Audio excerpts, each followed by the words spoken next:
서울 외곽에 번화한 전통시장.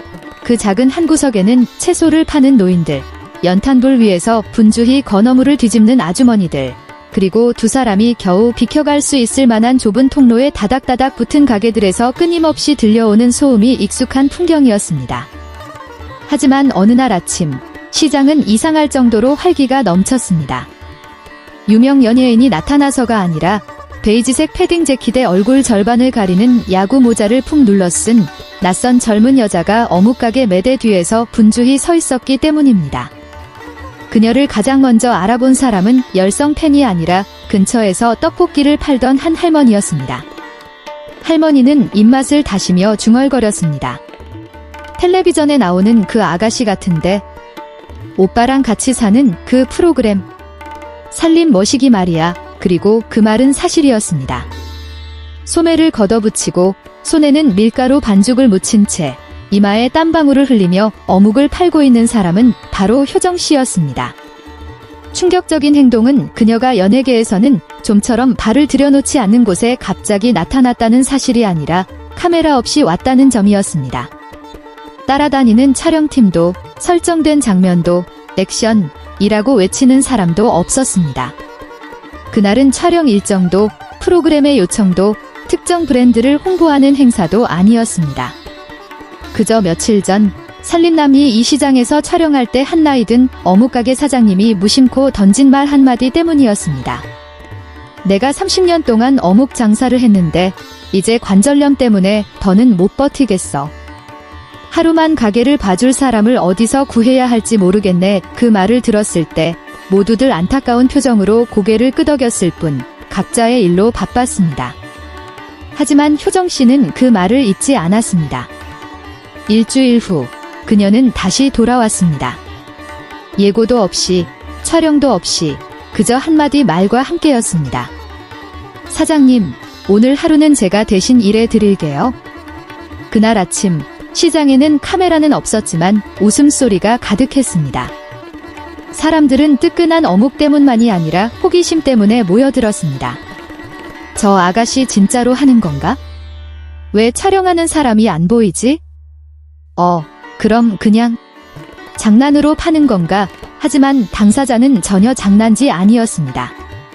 그녀는 어묵을 가지런히 정리하고 사장님의 비법대로 양념장을 만들었으며 심지어 각 어묵 종류마다 바삭함을 유지하기 위해 얼마나 오래 튀겨야 하는지까지 기억하고 있었습니다. 지난번에 사장님 말씀하시는 걸 녹음해뒀어요. 그녀는 웃으며 작은 녹음 파일들로 가득 찬 메모 앱이 켜진 휴대폰을 들어 보였습니다. 다른 사람들은 고개를 끄덕인 후 몇 분 만에 잊어버렸던 말들이었습니다. 모락모락 피어나는 수증기 속에서 그곳에 서 있는 사람이 제 이미지 때문에 다른 사람들이 위축되는 것을 원하지 않는다는 이유로 거액의 광고 계약을 거절했던 바로 그 사람이라는 것을 아무도 알아채지 못했습니다. 그녀는 또한 저는 아직 학업을 마치지 못했습니다. 제가 중도에 포기했던 것을 이렇게 쉽게 받고 싶지 않습니다. 라는 이유로 명예학사 학위를 정중히 돌려보낸 적도 있었습니다. 그녀는 한때 유명한 오빠 박서진의 그늘에 가려져 자기 인생의 조연이었지만 어찌 된 일인지 그녀가 하는 사소한 일들은 그 어떤 무대보다도 더 멀리 울려 퍼졌습니다. 그날 시장에는 유명인이 와 있다는 소문이 파다했습니다. 하지만 그녀를 실제로 본 사람들은 감히 다가가 사진을 찍지 못했습니다. 아마도 방해가 될 것 같았기 때문일 것입니다. 그녀는 어묵을 뒤집고 지나가는 할머니에게 미소 짓고 한 아이의 손에 뜨거운 어묵꼬치를 쥐어주며 조심해, 아주 뜨거워라고 말하느라 바빴습니다. 늘 세심하게 설정된 절제와 경계 속에서 살아가는 한 연예인이 마치 몇 년 동안 그곳에 있었던 사람처럼 시장에 녹아들어 있었습니다. 거리감도 후광도 없었습니다. 점심 무렵 40대 중반으로 보이는 한 남자가 어묵을 사러 왔습니다.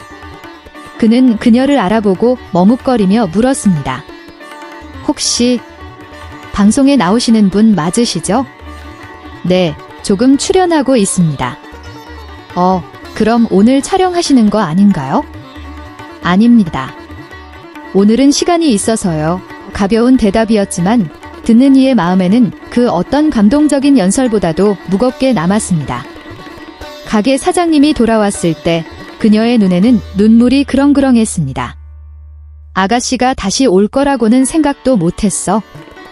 요즘 젊은이들은 말만 하고 다 잊어버리는데. 아닙니다. 정말 기억하고 있었어요. 사장님 다리 아프시다고 하셨잖아요. 근데 이 시장 정말 붐비네요. 팔다 보니 기절할 뻔했습니다. 두 사람은 함께 웃었습니다. 하지만 바로 그 웃음소리가 근처에 있던 많은 사람들의 고개를 돌리게 만들었습니다. 소문은 소셜미디어를 통해 빠르게 퍼져나갔습니다. 그날 시장에 갔던 몇몇 사람들이 사진을 올렸습니다. 얼굴은 잘 보이지 않는 베이지색 소매자락과 모자, 뒤로 흐트러진 머리카락이 담긴 사진과 함께 이런 글이 달렸습니다. 효정씨랑 엄청 닮은 어묵 파는 아가씨? 근데 확실하진 않음. 연예인이 왜 저런 일을? 바로 그 질문이 모든 것을 더욱 확산시켰습니다. 그리고 역설적이게도 그녀가 애써 해명하지 않을수록 사람들은 더욱더 알고 싶어 했습니다.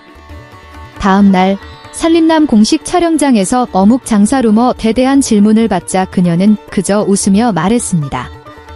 네, 그냥 그분이 도움이 필요해 보였을 뿐입니다. 거창한 이야기도, 삶의 철학도, 시청자를 끌어들이기 위한 역경 극복 스토리도 없었습니다. 하지만 바로 그 극적이지 않음이 시청자들로 하여금 그 어떤 드라마보다도 더 진실하게 믿게 만들었습니다.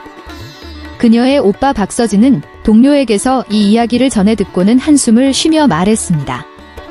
쟤는 지치는 게 뭔지도 모르는 건가?